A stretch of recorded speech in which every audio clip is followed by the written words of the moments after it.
So, time to make another vlog. I think last time I left off with the peppers that looked sad, so I really don't know what I'm doing with them.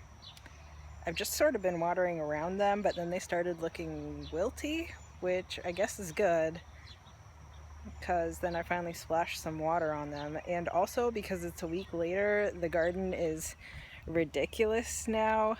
The zucchinis are like half of my height. I found squash vine borer flying around them. I had to go look it up online what it was.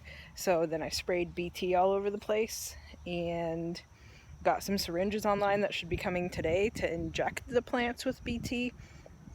And also, I think I might have just maimed it at the time, but I think it's dead now, that squash vine borer that was flying around. It's a moth that flies like it's a wasp, so you think that you shouldn't touch it, but you can. And then I went through and hunted down all of the eggs that I could find and put it in my dish of soapy water that currently has Japanese beetles in it. I read if you put that out, then the squash vine borer will fly and get trapped into that. So I don't see anything else in there. I haven't seen another one flying around. I just want to get some zucchinis before the plants die from pests. It's ridiculous that these are only a month old. So pumpkins are blooming, zucchinis are blooming. I actually have some of those Boule d'Or melons blooming too. I'm so happy. So peppers looking okay-ish still. None of them have died.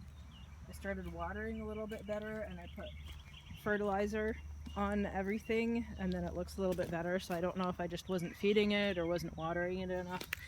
Here's all those little I planted more beets and with the melons and stuff here, because most of them, I don't know if they didn't come up or if just the birds were coming through before I had the bird net up and then ripping them all up. But I have more beets now to fill in the empty spaces.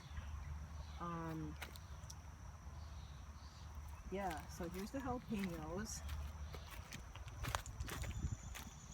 And then these are those Italian sweet peppers. I guess they're getting shaded out by the tomatoes now because they didn't grow hard enough. Some of my onions popped back up, which is good. Maybe I just really wasn't watering enough. I have little native bees. They're not honeybees, but I'll take what I can get pollinating stuff.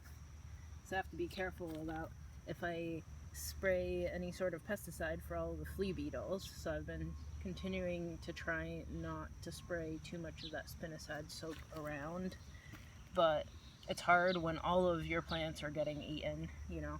But I did get one of these native critters bee houses. I don't think anybody's moved in yet, but hopefully soon. Yeah, the garden is doing really great. Even the watermelons have started putting up real leaves.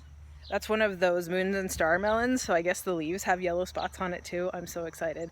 I ate my first, it was a snow pea, because I have snow peas and sugar snap peas. It looks like they're getting pollinated without my help, which is good because those flowers are complicated, so I've started leaving the tomatoes alone too. Hopefully those little native bees are pollinating them. The thing that happened, I want to say 2 or 3 days ago, is I'm assuming it was a deer went through my yard, the upper portion up there, more near the driveway, and completely stripped the leaves and bit the tops off of at least 10 sunflowers, which is upsetting. But I have to keep reminding myself, I planted 100. In case this happened, it'd be nice to have 100 nice sunflower faces smiling at me. But all I really need is like 2 of them to be able to survive to maturity, to get seed to plant next year and maybe to eat some. So as long as 2 of them survive, I should be fine. So I should not be freaking out if a couple of them get eaten, right? 10 out of 100 isn't that bad. And then I also found more poison ivy. So I boiled up some vinegar because I needed to descale a pot anyway, and then added a bunch of salt and poured it in the yard. It was, you know, the nuclear method of killing it. But then I found a couple more patches, so I broke out the poison again and sprayed some more of it. Hopefully this is the last of the battle with the poison ivy this spring, and then I can just go and attack it in the fall again, because it's way too hot to be spraying that stuff around now. At least it's not raining for at least 2, 3, maybe 5 days, so it won't spread around too hard, and the poison will just do the work where it needs to defoliate the poison ivy. Yeah, the garden is coming along great. I had some peas and some fennel leaves yesterday. The strawberries kind of stopped producing for a while. I think it might be on me, because I don't think that I was watering them quite enough for them to be happy.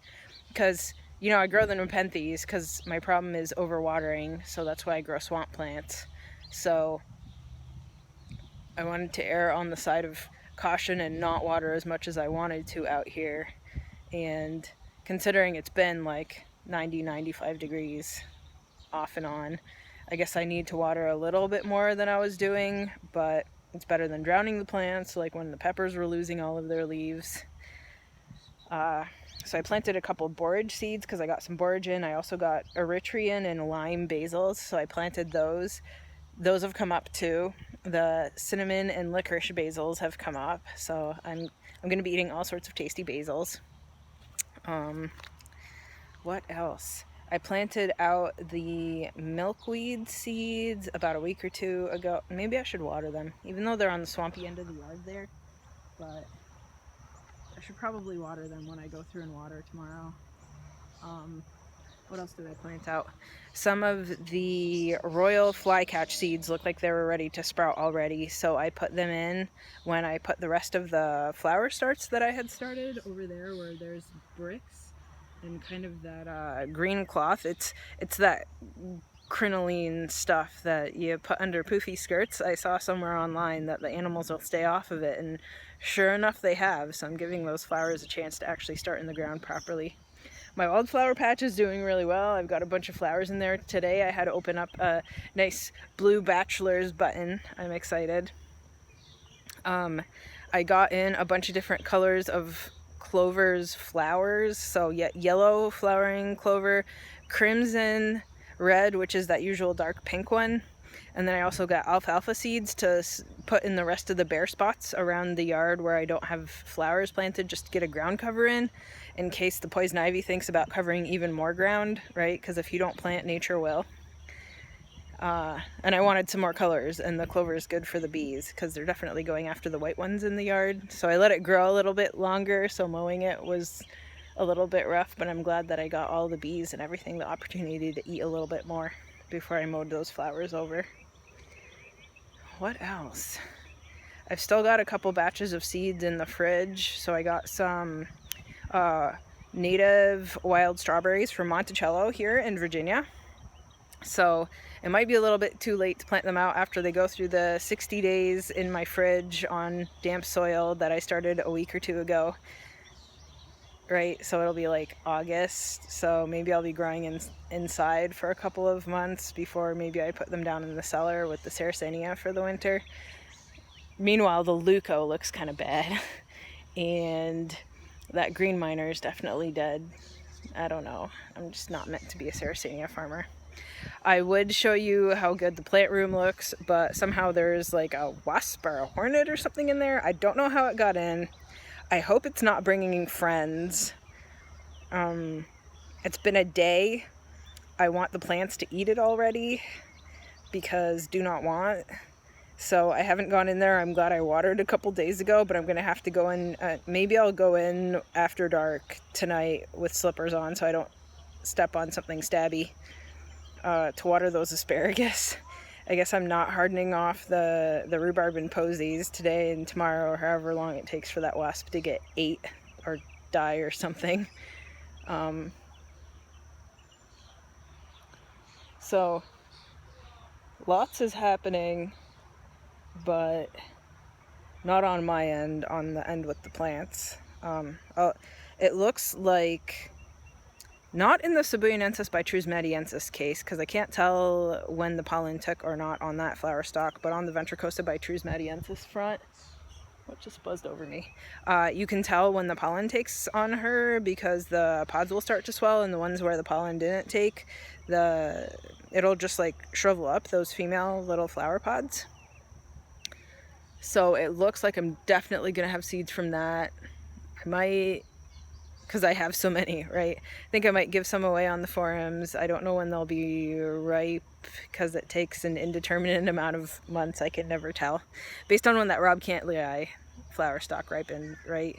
So if it takes a year, then I'll put them up on the NASC, and if it doesn't take a year, then I guess I'm planting more seeds, so I'm glad I got those deli containers. And I guess that's a pretty good update.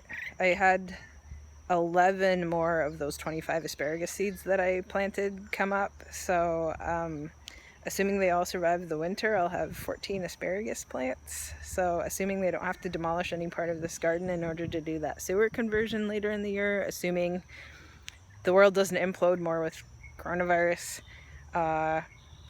then I will have them planted in here somewhere, and then apparently it's good to go the next year. Apparently I got myself a nice fast growing one. So I'll have at least 14 asparagus spears next spring, so I'm excited for that.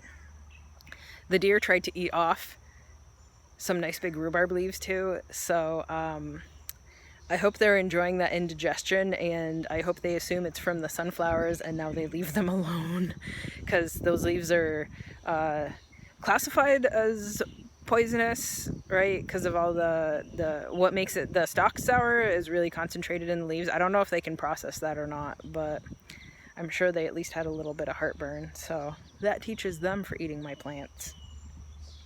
Definitely glad I got everything in here behind a fence though, if they're going to be that ruthless. And the purple potatoes in my cellar are still working on starting. Some of them definitely have little sprouts already, but I kind of want to plant them all at the same time. And my back kind of hurts today too anyway. But we'll see if I put them in some of those cloth bags that I got today. We'll see how much I want to garden. Maybe today's another sit inside and not have to do anything day, because tomorrow is another I gotta water day.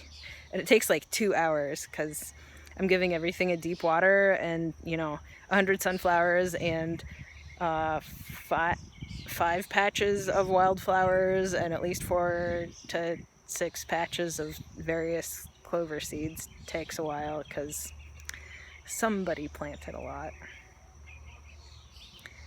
Okay, back to it. Bye.